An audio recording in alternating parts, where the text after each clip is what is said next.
Bienvenue dans cet épisode. Aujourd'hui, nous allons nous enraciner dans une vérité.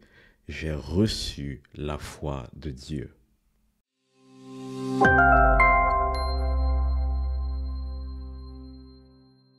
Je suis tellement enthousiaste à l'idée de vous partager ce que j'ai trouvé dans la parole. Quelque chose qui pour moi va vraiment nous encourager, est porteur d'espoir, surtout si nous traversons une saison où nous avons l'impression que nous n'avons pas de résultats ni de fruits. Voici ce qui est écrit dans 2 Pierre 1 au verset 1. Simon Pierre, serviteur et apôtre de Jésus-Christ, à ceux qui ont reçu en partage une foi du même prix que la nôtre, par la justice de notre Dieu et du Sauveur Jésus-Christ. Alors, j'aimerais qu'on fasse attention aux détails, mais vraiment attention aux détails. Écoutez attentivement. Il dit à ceux qui ont reçu en partage une foi, on reçoit la foi. Et là, ça attire mon attention et je me dis, mais c'est juste extraordinaire.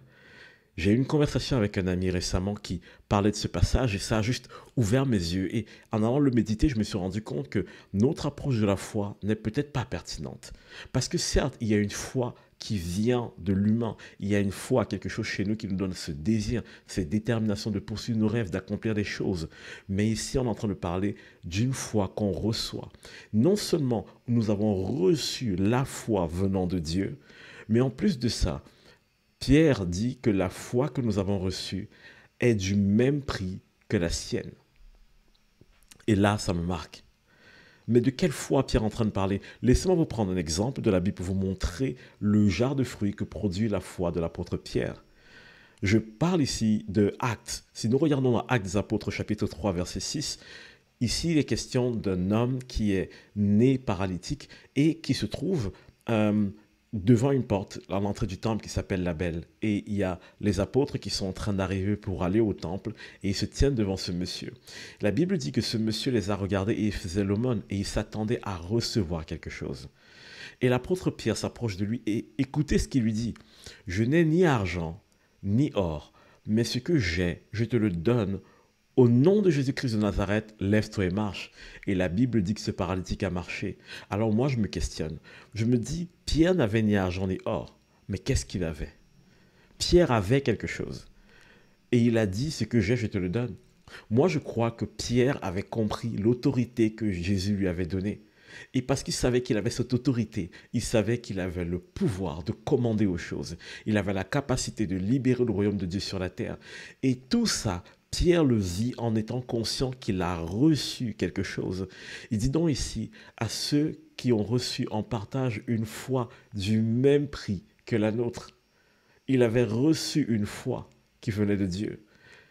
Maintenant, qu'en est-il de toi qui es ici et qui m'écoute? Prenons Éphésiens 2, verset 8. Voici ce que l'apôtre Paul, cette fois, écrit. Car c'est par la grâce que vous êtes sauvés, par le moyen de la foi. Et cela ne vient pas de vous, c'est le don de Dieu. Toute ma vie en lisant ce passage, ce que moi j'ai compris, c'est que le salut ou la grâce était le don de Dieu. Mais en fait, ce que je comprends maintenant, c'est que ce n'est pas seulement dans ce passage une question du salut qui vient de Dieu ou de la grâce qui vient de Dieu, mais même la foi pour se saisir de cette grâce nous vient de Dieu. En d'autres termes, vous qui êtes en train de m'écouter, à ce moment, vous avez reçu déjà de la part de Dieu une foi du même prix que celle de l'apôtre Pierre. Alors j'ai juste envie de vous encourager, non pas à vous appuyer sur vos capacités humaines, mais à vous appuyer sur cette foi que vous recevez de Dieu. La foi vient de Dieu. Saisissez-la. C'est tellement porteur d'espoir parce que je suis convaincu qu'on a tous dans notre vie un domaine où on est en train de prier, de jeûner, de demander au Seigneur d'intervenir et on n'a pas de solution et on ne sait pas comment y parvenir. Mais là, il y a une lueur d'espoir.